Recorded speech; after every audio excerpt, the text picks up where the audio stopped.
A time before the American colonization, children from Native American tribes playing in the wilderness. The elders of the tribe enter.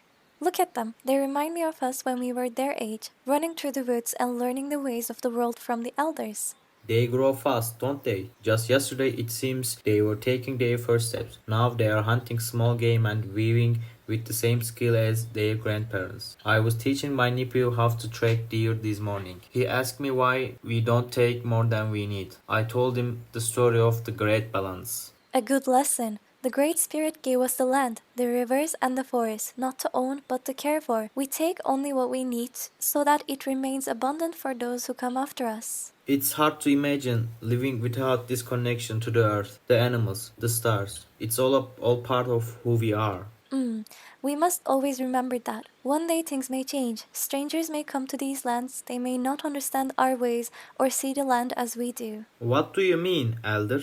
I feel it in the wind, in the whispers of the trees. A time will come when we must share our stories and our wisdom so that the balance is not lost. If that time comes, we will teach them as we teach our children now. Perhaps they will see the beauty in living as one with the earth. Perhaps for now let us enjoy the gifts of today. The sun is warm, the river is full, and the children are laughing. That is enough.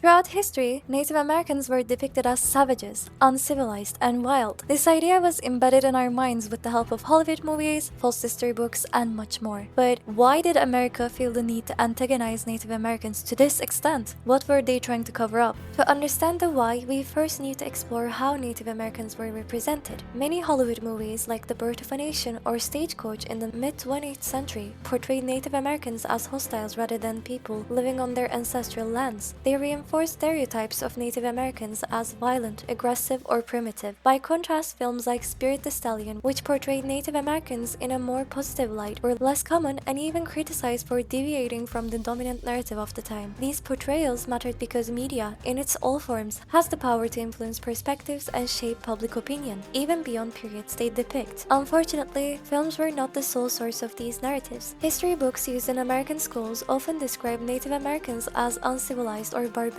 omitting their rich cultures, advanced societal structures, and contributions to the land. Why were such portrayals so widespread? Some historians argue that these depictions helped to justify the actions taken during colonization. By portraying Native Americans as less than civilized, these narratives downplayed the violence and displacement that accompanied westward expansion and the colonization of indigenous lands. This framing allowed colonizers' actions to be seen as not aggressive but as a necessary or even a benevolent process of civilizing the land. Colonization is a complex and often brutal process, and the portrayal of Native Americans in the media and history reflect not only biases of the past but also efforts to rationalize or obscure the hardships they endured. While it's important to recognize these depictions, it's equally critical to explore the broader historical context. To further explain why Native Americans were depicted as such, one should consider how Europeans perceived Native Americans. At first, many Europeans viewed Native Americans with a mix of curiosity and awe. They often saw them as noble savages, people who lived simply and close to nature, but this stereotype ignored the complexity of native societies. An imaginary conversation between France and England in a coffee shop about American colonization during the time. You know, friends, I always knew the Americans would cause trouble, but even I didn't expect them to handle colonization so enthusiastically. Enthusiastically, they practically sprinted across their land to lay their claims. I mean, true, we Europeans were no saints, but at least we had a process. Treaties, negotiations, some light betrayal, civilized stuff. The Americans, they just bulldozed their way to the West. And they called it Manifest Destiny. Very clever branding though. It sounds much better than land grab. Oh, absolutely. And the way they painted Native Americans, savages they called them.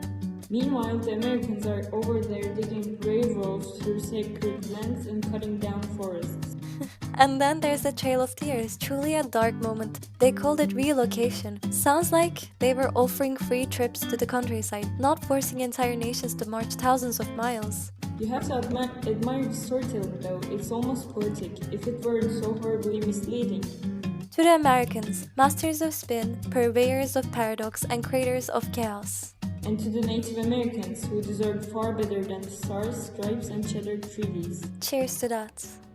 American territorial expansion in the 18th and 19th centuries changed North America forever. This major historical event brought different groups of people together. European settlers, Native Americans, and existing colonial populations, each with their own way of life and goals. The idea of Manifest Destiny, which claimed that America should expand across the continent, drove much of this expansion. While some saw this as progress, it had serious effects on many communities, especially Native Americans. The Treaty of Guadalupe Hidalgo in 1848 is one example of how America gained new territory, leading to significant changes for everyone involved. For Native American nations, this period brought major challenges. They faced changes to their traditional lands through treaties and conflicts. New government policies, like the reservation system, deeply affected their ways of life, government, and culture. Many of these changes happened without Native Americans having a real say in the decisions. Over time, European views became more negative, fueled by misunderstandings and a desire to claim land. Native Americans were often labeled as uncivilized or pagan, which Europeans used to justify converting or displacing them. There is an example that explains the situation clearly.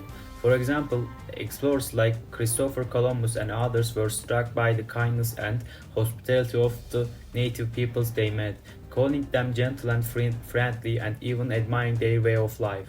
However, Europeans perceived them as savages who tried to take their lands. Overall, European powers commonly depicted Native Americans as savages in their European writings and reports throughout the early phase of European colonization of the Americas. This portrayal had two functions. It minimized the violence and exploitation that the colonists perpetrated on indigenous people while also defending their acts.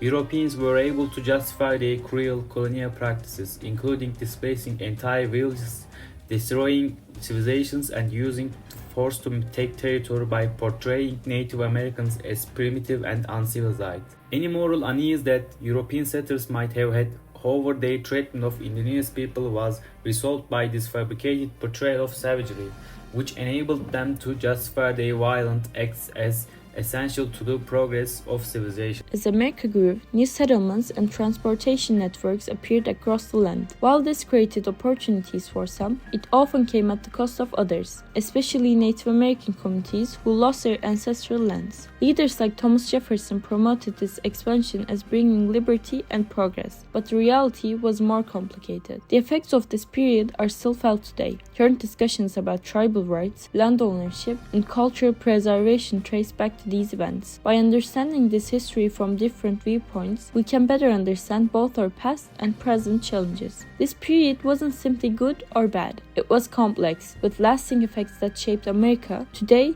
this history helps us understand current relationship between tribal nations and the US government, and reminds us of the importance of respecting all communities' rights and cultures.